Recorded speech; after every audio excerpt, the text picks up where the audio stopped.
गांव के किनारे एक बूढ़ी अम्मा रहती थी। वो हर सुबह अपने प्यारे बछड़े ज्वारा के लिए ताजा दूध निकालती थी। अम्मा ने दूध एक कटोरे में रखकर कहा, ज्वारा बेटा, जरा धूप में जाकर आराम से पी लेना।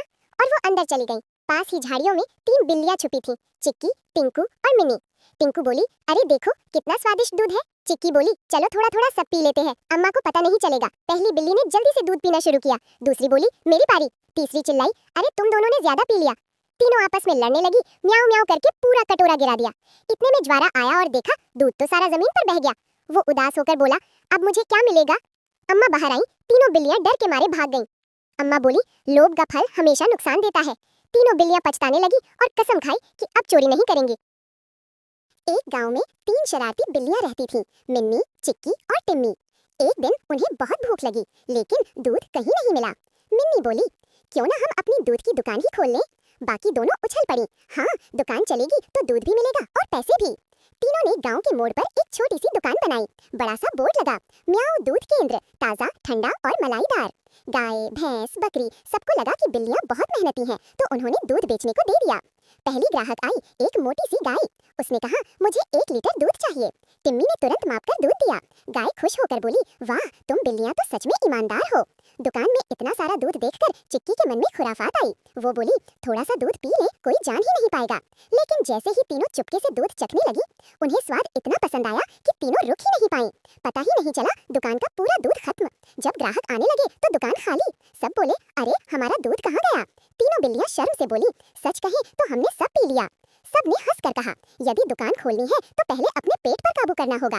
उस दिन के बाद बिल्लियां दूध नहीं पीती थीं, जब तक दुकान बंद नहीं हो जाती। दुकान खूब चलने लगी और तीनों बिल्लियां गांव की दूध एक्सपर्ट कहलाने लगीं। दरवाजे पर दो बड़े बड़े भूत पहरा दे रहे थे। उन्होंने पूछा, कौन हो तुम। मोरी बोली, मी आओ, मैं तो बस घूमने आई हूँ। भूत एक दूसरे को देखने लगे। पहली बार किसी बिल्ली को यहाँ देखा था। यमलोक में चारों ओर आग, धुआं और डरावने प्राणी थे, लेकिन मोरी, उसे तो सब कुछ खेल जैसा लग रहा था। वो कभी किसी भूत की पूंछ पकड़ लेती, कभी कंकाल को गिरा देती, कभी यमलोक की घंटी बजाने लगती। पूरा यमलोक उसके पीछे भाग रहा था। अरे इस बिल्ली को पकड़ो। तभी सिंहासन पर बैठे यमराज उठे। उन्होंने गहरी आवाज में कहा, ये कैसा हंगामा है। मोरी फटाफट उनके पैर पकड़कर बोली, मैं तो बस घूमने आई थी, हंगामा खुद हो गया।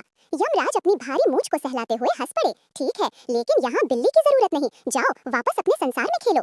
यमराज ने अपनी गदा से जमीन पर ठक किया और मोरी छपाक करके वापस अपने गांव में आ गिरी। वो इधर उधर देखती है, सब शांत। मोरी बोली, उफ, यमलोक अच्छा था, पर घर की दाल चावल ही बेस्ट है। और वो फिर से गांव की गलियों में मी। एक बार की बात है, वृंदावन में एक बहुत शरारती बिल्ली रहती थी। उसका नाम था मिन्नी। मिन्नी को दूध इतना पसंद था कि वो किसी भी कीमत पर दूध पीने का मौका नहीं छोड़ती थी। एक दिन सुबह सुबह कृष्ण भगवान अपने प्रिय गायों का ताजा दूध दो रहे थे। दूध की खुशबू पूरे आंगन में फैल रही थी। मिन्नी दूर से ही चुपके चुपके देखने लगी। अरे वाह, इतना सारा दूध, ये तो आज मेरा पेट भर जाएगा। जैसे ही कृष्ण भगवान ने दूध का मटका रखा और थोड़ी देर के लिए पीछे मुड़े, मिन्नी धीरे धीरे पंजों के बल मटके की तरफ बढ़ी। उसने सोचा, बस थोड़ा सा ही चखूंगी। लेकिन जैसे ही मिन्नी ने दूध में अपनी जीभ डालने की कोशिश की, कृष्ण भगवान हंसते हुए पीछे से बोले, अरे मिन्नी, फिर से चोरी, आज तो पकड़ ली गई तुम। मिन्नी चौंक गई और बोली, भगवान, बस थोड़ा सा दूध ही तो चाहिए था, आपने इतना सारा रखा है, मुझे भी थोड़ा मिलने दीजिए ना। कृष्ण मुस्कुराए और बोले, मिन्नी, चोरी करना अच्छी बात नहीं, अगर प्यार से मांगती तो मैं खुद दे देता। मिन्नी ने सिर झुकाकर कहा, माफ करना कृष्ण भगवान, आगे से नहीं करूंगी। कृष्ण ने उसकी ओर प्यार से देखा और कहा, लो अब तुम भी दूध पियो, लेकिन याद रखना, जो चाहे प्यार से मांगना। मिन्नी खुश होकर मटके के पास गई और आराम से दूध पीने लगी। वो दिन था और उसके बाद से मिन्नी ने कभी चोरी नहीं की। कृष्ण भगवान भी रोज उसे थोड़ा। एक दिन की बात है। यमलोक में यमराज जी सुबह सुबह उठे और देखा कि उनकी प्यारी भैंस गायब है। यमराज जी बोले, अरे, मेरी काल भैंसिया कहाँ गई।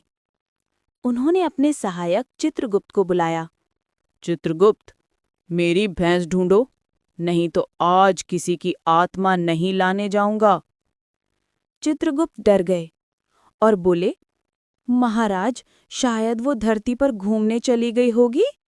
बस फिर क्या था, यमराज जी खुद अपनी बड़ी गदा लेकर धरती पर उतर आए। धरती पर उन्होंने हर जगह पूछा, किसी ने मेरी काल भैंस देखी क्या। गांव वाले डर कर भागने लगे। किसी ने कहा, महाराज, शायद वो खेतों में घास चर रही है। यमराज जी खेत पहुंचे तो देखा भैंस आराम से ठंडी मिट्टी में लोटपोट हो रही है और पास में कुछ बच्चे उसे प्यार से सहला रहे हैं।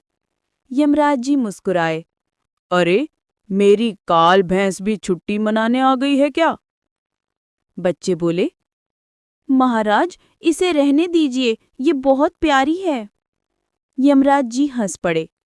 अहा, ठीक है बच्चों, पर वादा करो, रोज अपने घर वालों की मदद करोगे। बच्चों ने कहा, हाँ। फिर यमराज जी अपनी भैंस पर बैठकर बादलों के रास्ते यमलोक। शहद की सफलता के बाद चिंकी बिल्ली नई प्रोडक्ट के बारे में सोच रही थी। वो जंगल में घूमते घूमते अचानक एक बड़े पेड़ के नीचे बादाम देखती है। चिंकी ने खुशी से कूदा, वाह बादाम, लोग तो इसे सेहतमंद कहते हैं। शायद उसके दिमाग में फिर बिजनेस का बल्ब जला। डलन। चिंकी ने अपने दोस्तों तोता, गिलहरी और बंदर की मदद ली। सबने मिलकर पेड़ से बादाम इकट्ठा किए। फिर चिंकी ने बड़े चाव से उन्हें छीलकर साफ किया, प्यारे डिब्बों में पैक किया और लिखा, जंगल का बादाम, सेहत का संग्राम। डडन। साथ ही शहर ले जाने के लिए टोकरी में सजाया। शहर पहुंचते ही लोग बोले, अरे ये तो वही बिल्ली है जिसने शहद लाया था। चिंकी ने मुस्कुराते हुए कहा, अब लीजिए जंगल के ताजा बादाम। सब चकित रह गए। शुद्ध शहद प्लस सेहतमंद बादाम, बड़ा धमाका। हर कोई खरीदने लगा और चिंकी का स्टॉल फिर से जल्दी खाली हो गया। जंगल लौटकर चिंकी ने अपने सभी दोस्तों को बादाम बांटे। गिलहरी बोली, तुम तो जंगल की पहली बिजनेस बिल्ली बन गई हो। चिंकी हंसकर बोली, दोस्ती, मेहनत और नए विचार, यही है सफलता की चाबी। कहाँ? सबने मिलकर बादाम खाए और गाना गाया, जंगल का मीठा स्वाद शहर। एक जंगल में एक प्यारी सी बिल्ली रहती थी जिसका नाम था चिंकी।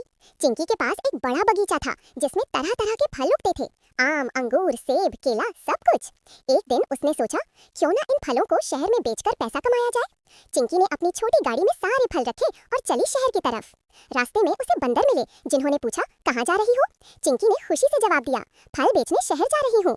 शहर पहुंचकर चिंकी ने फलों की टोकरी लगा ली और बोलने लगी, ताजे ताजे फल, मीठे मीठे आम, महक। लोग खुश हो गए और उसके सारे फल खरीद लिए।